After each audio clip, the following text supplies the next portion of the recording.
Tumekutanisha wadau wote nchi nzima. Kuna wadau wametoka Tanga, Mtwara, Rufiji, Mafia pamoja na Zanzibar. Lengo letu ni kujadiliana juu ya mustakabali wetu, kwa sababu bajeti imetoka, bajeti ya Wizara ya Uvuvi. Tumekuwa tukiona wenzetu wakitetewa katika biashara zao, kama kwa mfano watu wa madini sheria imewalinda wazawa. Kwa hiyo hilo limetugusa zaidi kuona kwamba sisi kama TAOME na tulivyojisajili kwa ajili ya kutetea haki za wafanyabiashara, hatukuona tukitajwa ni namna gani tutalindwa katika biashara yetu, na biashara yetu imekuwa ikiingiliwa sana kuanzia kwenye uvuvi mpaka kwenye uchuuzi mpaka kufika kwenye usafirishaji. Kwa hiyo lengo letu leo tumekuja kujadiliana ili tupaze sauti kuifikia serikali waweze kutulinda na kunufaika na rasilimali za nchi yetu. Kwa jina naitwa Jones John, wakili na mtafiti juu ya masuala ya maendeleo Tanzania na kwingineko.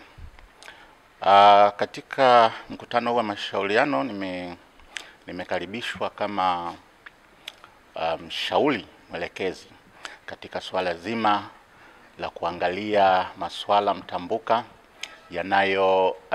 yanayoathiri au yanayogusa uendeshaji wa sekta ya uvuvi Tanzania, kwa maana ya Tanzania bara na Tanzania visiwani, masuala ya kisheria, masuala ya kisera, masuala ya kimifumo ya uendeshaji na usimamizi wa uvuvi, especially haswa uvuvi unaofanyika katika eneo la bahari Tanzania, hasa katika ule ukanda maalum wa kiuchumi ambao uko chini ya mamlaka ya nchi ya Tanzania.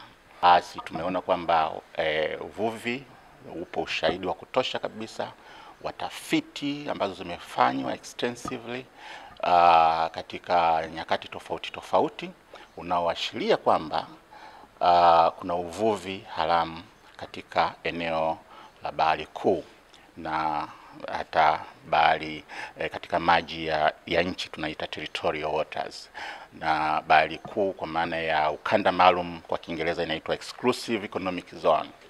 Na huu uvuvi nani anafanya? Watanzania kama Watanzania.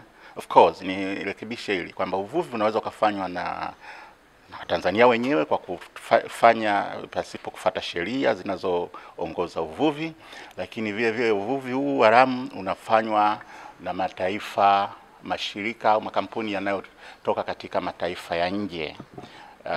Katika mataifa ya nje maana yake wenyewe wanafanya uvuvi katika eneo la Bahari Kuu na maeneo mengine ya karibu na mpaka wa nchi. Kwa jina naitwa Sara Elfrida Aaron Mwambu, ni mdau katika sekta ya uvuvi na ni mwanachama wa TAOME. Nimekuja kushiriki mkutano huu kwa ajili ya kuweza kutoa malalamiko yetu au kutoa maombi yetu kwa serikali. Sisi tukiwa kama wadau wa uvuvi, kuna mahali tumefikia tumeingiliwa sana na wageni ambao ni wa China. Tunakutana nao mpaka kwenye vyanzo vya ukusanyaji wa samaki aina ya kaa. Tunakutana nao Mtwara, Lindi, kote Mafia, kote kule tunakutana na Wachina. Unakuta wao wanapandisha bei. Wachina wenyewe nafikiri ni hawa ambao wako maeneo haya ya Kariakoo, wakishauza maua wamemaliza, mnaenda kukutana kule kwenye kununua samaki. Unakuta za samaki kawaida tunatakiwa kununua 14,000 kwa kilo aina ya kaa mpaka 15,000, lakini Mchina yeye kule akifika ananunua 25,000 mpaka 35,000 mpaka 40,000, kwa sababu huwa tunanunua kwa size. Hasa unakuta wazawa wameshindwa kukabiliana na hiyo hali, kwa sababu kwanza wazawa wanakuwa na mitaji midogo, wengine wanakuwa na mikopo, wamekopa katika benki. Sasa hata marejesho kwenye benki inashindikana. Serikali ituangalie sana, kwa sababu naona tumeingiliwa vibaya mno na hawa wa China. Alafu pili, ituwezeshe, tunaomba serikali ituwezeshe mitaji. Kuna wakati serikali iliwahi kutuahidi kupitia Wizara ya Uvuvi kwamba itatupatia sisi wafanyabiashara meli ndogo kwa ajili ya kuvua samaki, hata hawa dagaa. tukajikusanya na kila kitu, lakini hatukuona hata waliishia wapi. Kama ambavyo mkuu wa mkoa Chalamila amesema anawafukuza Wachina wote Kariakoo. Sio wako Kariakoo tu, wametuingilia sisi kwenye uvuvi. Kuna Wachina najua wana viwanda, wako kule Mbagala mbele kidogo kule wana viwanda. Wao wamepewa kweli kabisa leseni na serikali ya kuvua deep sea, maji marefu, lakini wao wanarudi wanavua kwenye shallow, ambako kwenye shallow water nilitakiwa nivue mimi ambao ni mzawa kwa boti yangu hiyo yenye kutumia karabai ambaye haina hata vifaa vya kisasa vya kupima. Hasa huu shindani wa kibiashara, je, sisi mbona tunaathirika kiasi kikubwa? Tunachoomba serikali na waziri husika aangalie kwa kweli, manake hali imekuwa ni mbaya mno. Ili kuwa mwanafamilia bora wa Global TV, usisahau kusubscribe, like, kushare na kucomment.